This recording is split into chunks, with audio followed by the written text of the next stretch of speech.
Right, so now I'm going to take off the sides, and what I need is I've gone down 5.5 mil, and I've got to come in 5 mil. So I'm going to do the full depth of cut, but obviously I'm going to be cutting off reasonably gently the thickness.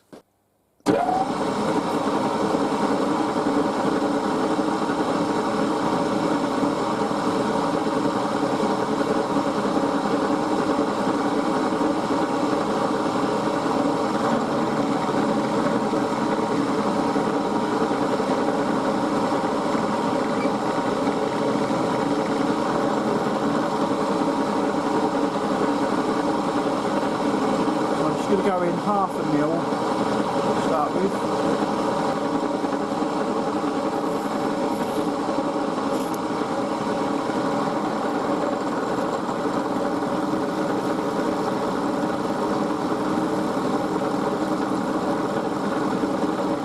That's cutting quite nicely actually, so let's try 1 mil.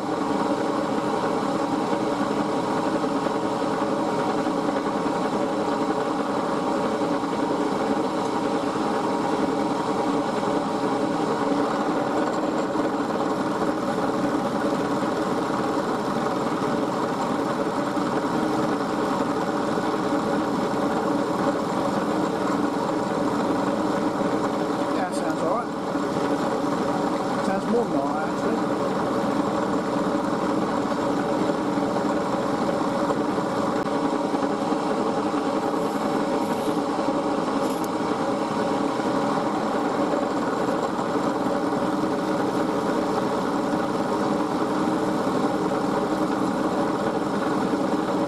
That's cutting quite nicely actually, so let's try 1 mil.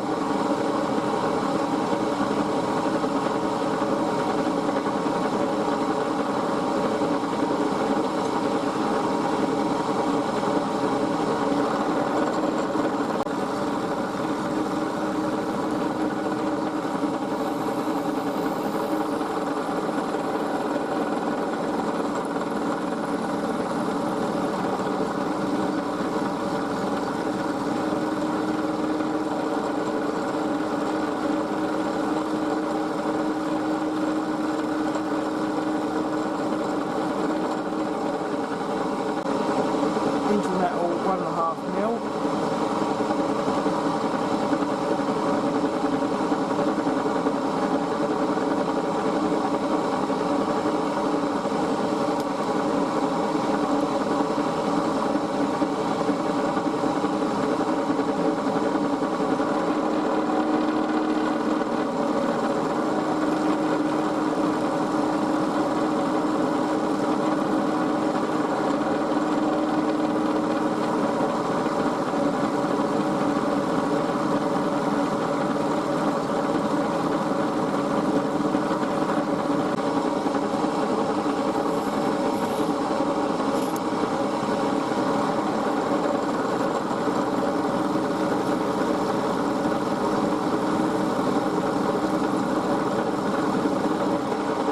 Quite nicely actually, so let's try 1.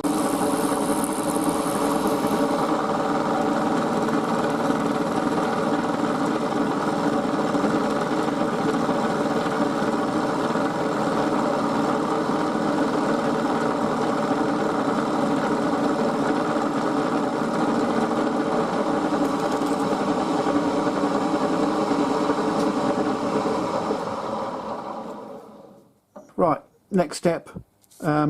Drill and tap the holes.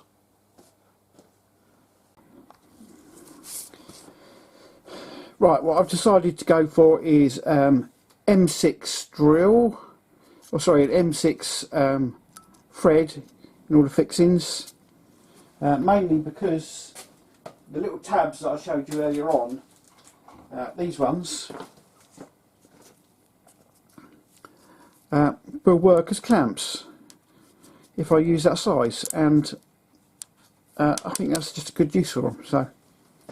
So 5 mil drill, and I know where. I don't know if you can see this or not. No, you can't. I'll tell you what, might be a bit blurry, but I've taken all the measurements of the points that I've got to stop. Right, so my first point, 57, and I'm reading this off the DRO. Right.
Next one, 45.5.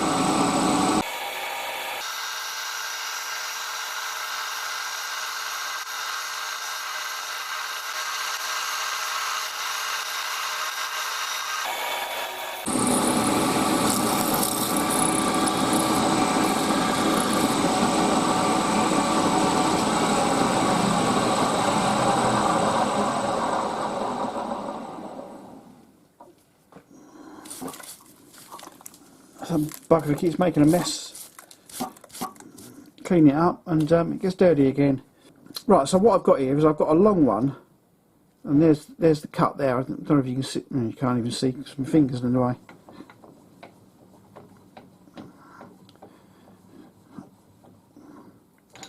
So what I did is divided this up into 4, but it's not equal 4.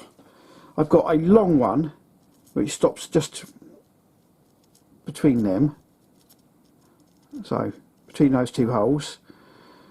That's where the first cut is. Then there's another cut and another cut. So these last 3 are equal, 10mm wide each, and this first one's a lot longer, 35mm.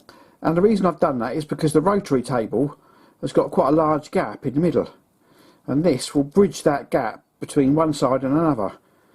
And then I've got 3 more to use on the other 3 parts. My small rotary table, stroke dividing head, also uses the same T-nut. So I've got 3 equal spaced ones to fit in there. All very clever, I thought. Maybe not. Okay, whatever. Right, I'm going to tap these now. Right, so I've got me tap, and all I'm going to do is I've got the belt off, so I can spin this by hand, and I'm just using this to get it started. Unfortunately, my mill hasn't got a VFD, so I can't really control the speed. So you know, sometimes if it's soft material, I start this up, turn it off, and run it in until it stops. But with steel, I'm just going to feed it in by hand. I can turn the pulley on the top.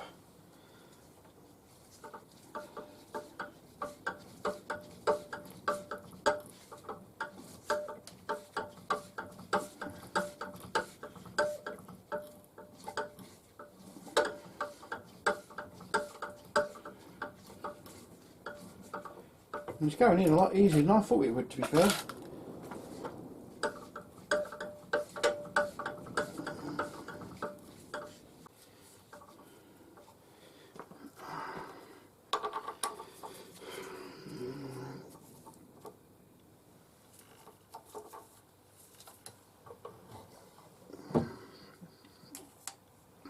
Now, as I said, when I was drilling through, you could feel it coming through the other side.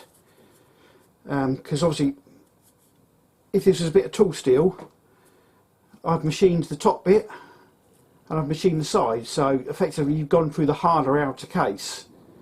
But of course the underside hasn't been machined, so it's still got the harder casing.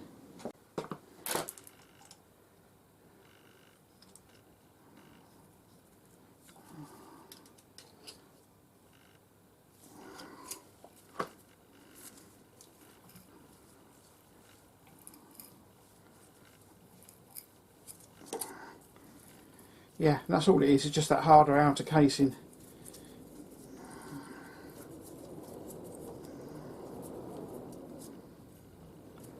That's it. Now I've purely got you up in a different angle this time because I need you out of the way. Not being rude and everything, but I really need to get my hands in here, and if I've got a camera right in front of my face, then it's not going to work. Right, so you can see the numbers written down here, so I'm at 45.5, and we go again.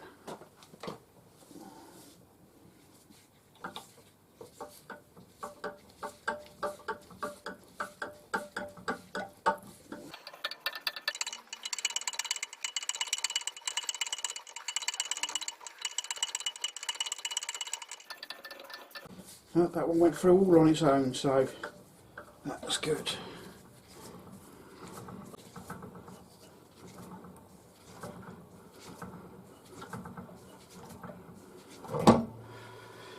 I'll see if I can bring you around the other side so you can actually see what I'm doing.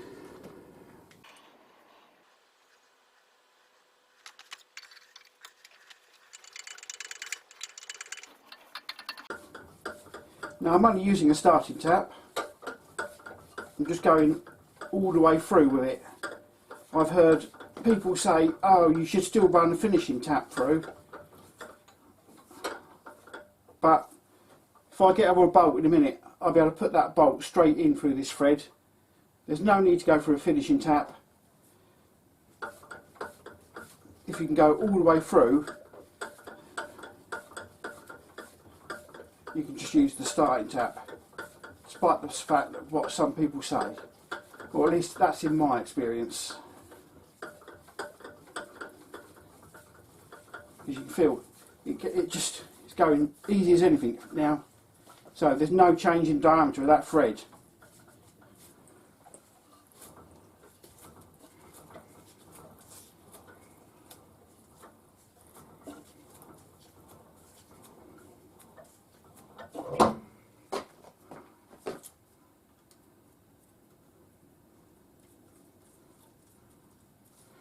Now, don't need to run a finishing tap through that.